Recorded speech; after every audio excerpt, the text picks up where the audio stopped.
is a budget for the ASEAN. Does this mean that the Philippines is hosting ASEAN meetings and gathering? Yes, Your Honor. We have 167 clusters of meetings for the ASEAN. Yes, so the problem here is creating a budget based on speculation. If one of our goals is the UN Security Council and ASEAN is just a speculative case for that, or for our chance of getting a seat in the UN Security Council, then the portion intended for ASEAN is just based on speculation.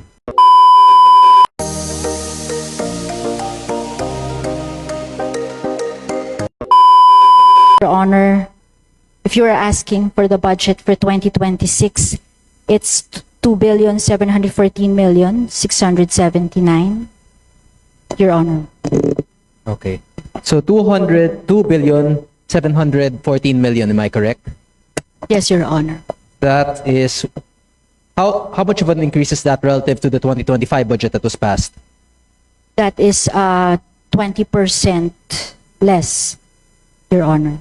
20% less. So that means the budget that was passed in 2025 is around 3 billion. Is that correct? Yes, Your Honor. Okay. So 2.7 billion is a lot of taxpayer money. Can you please explain to the audience what exactly the PCO, can you provide a brief explanation to the audience of what are the tasks of the PCO?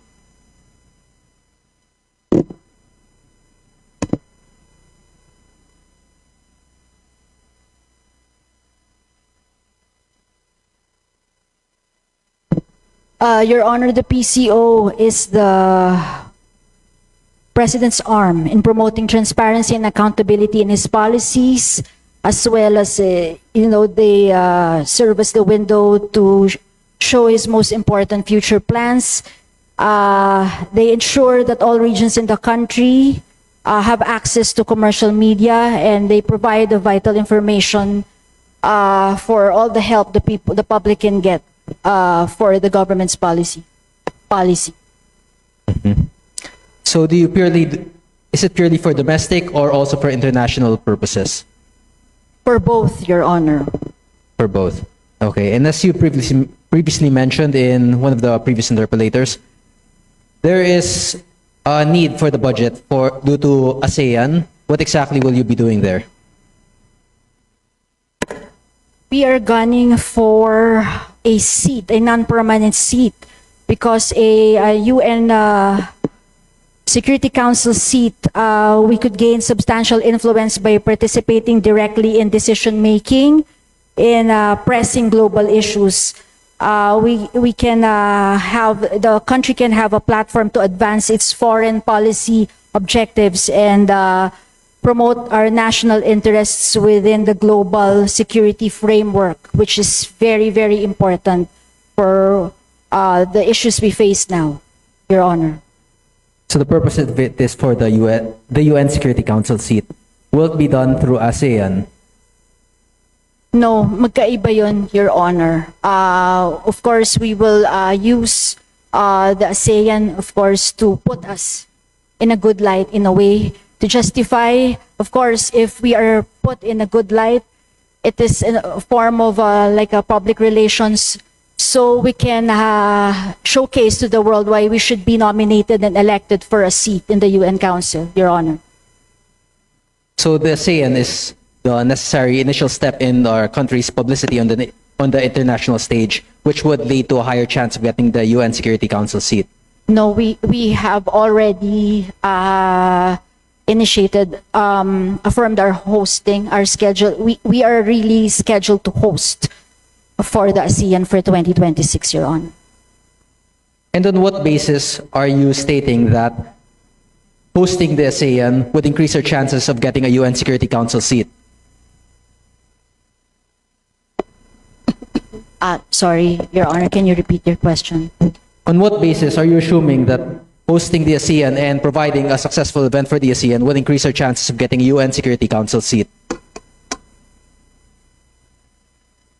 There's no assurance, complete assurance, Your Honor, if that is what you're asking. The ASEAN next year is a different one than for our bid for the UN Security Council seat. we are just putting our country in a good light, of course. Hindi naman po maganda na hindi rin po tayo being the host of the ASEAN in May. Hindi rin po maganda na hindi naman po natin ilalagay ang sariling atin in the best possible light. Po, Your Honor. Okay, but my question still remains, is the budget for the ASEAN or for the purpose of securing a UN Security Council seat?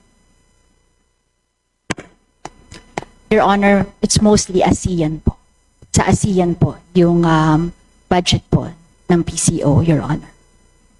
So the potential of securing a Security Council seat is only speculation, it's only a bonus if ever we were to succeed. Magkakasama po sila. Of course, again, it's no guarantee. Bid lang po natin yun sa yung UN Security Council non-permanent seat, Your Honor. But if there is a direct correlation, or if you're unsure if there's a direct correlation to our success in the ASEAN to the UN Security Council seat, then you're just basing it purely on speculation. You cannot base such a large budget of 2.7 billion on speculation whether or not we would get the UN Security Council seat. With the indulgence of the Honorable Kiko Barzaga, if he may allow me, just to align everything, I believe the sponsor mentioned the total budget of the PCO, including its attached agencies and corporations, and that's the more than 2 billion. Can the distinguished sponsor confirm this? Can the distinguished sponsor confirm it? It's the total budget of the PCO, including attached agencies and corporations. Yes, Okay. yes, Your Honor. Yes. However, incorporated in the budget, as the concern of the Honorable Barzagas has stated earlier, is a budget for the ASEAN. Does this mean that the Philippines is hosting ASEAN meetings and gathering? Yes, Your Honor. We have 167 clusters of meetings for the ASEAN. Okay, So and for would that, be just for to the bulk. clarify the Honorable Barzaga's question, how much within the budget of the PCO will be allocated for the ASEAN? Maybe a ballpark figure. And am I correct, Honorable Kiko Barzaga? That's the contention that you would like to pursue.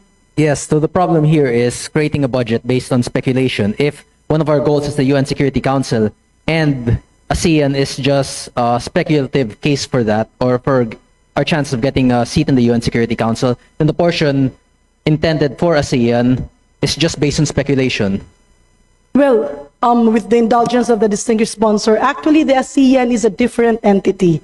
The UN Security Council is a seat that every country aspires, but there's no corresponding budget for that. The ASEAN is a platform where all governments can talk to each other, lobby with each other, and put forward the interests of our country above our neighboring ASEAN countries.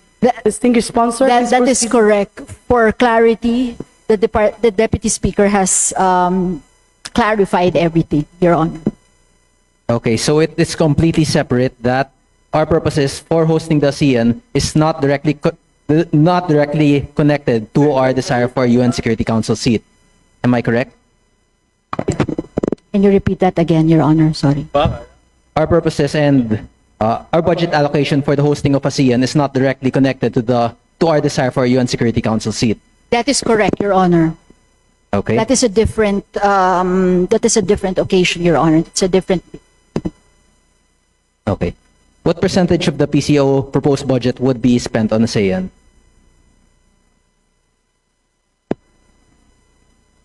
Around 600 million for the ASEAN, Your Honor. And what role would the PCO fill for the ASEAN? They will be the primary agency to put our country in the best possible light. They will do the digital content. They will do all the communication in radio, print, billboard, all forms of media before, during, and after the ASEAN, Your Honor. And primarily, the large percentage of the expenses there would be through advertising. Am I correct? Not entirely, Your Honor.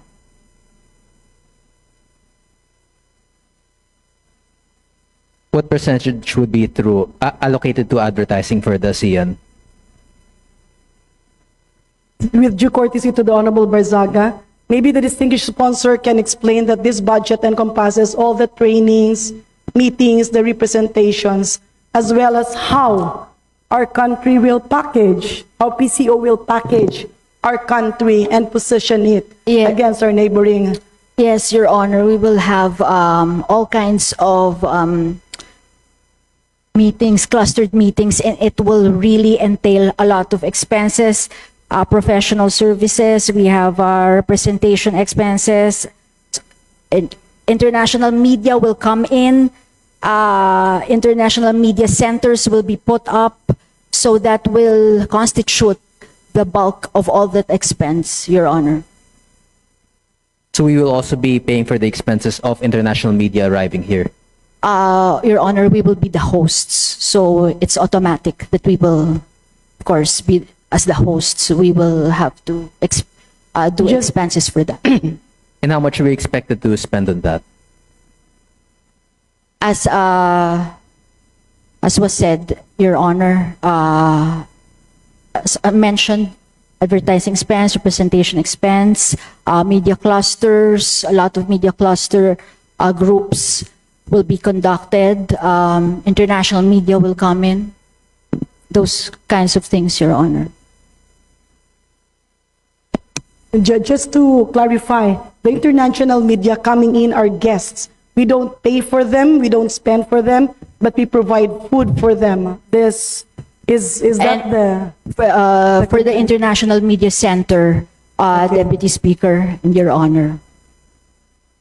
so basically the ASEAN is a platform to put forward all the interests of our country, including collaboration. And we laud the distinguished sponsor. Yes, Your Honor. Yes, Your Honor. The Deputy Speaker has put some clarity in all that, Your Honor. Okay, thank you. That would be all. Thank you, Madam Speaker, and thank you to our distinguished sponsor. Thank you, Your Honor. Thank you very much, Majority Leader.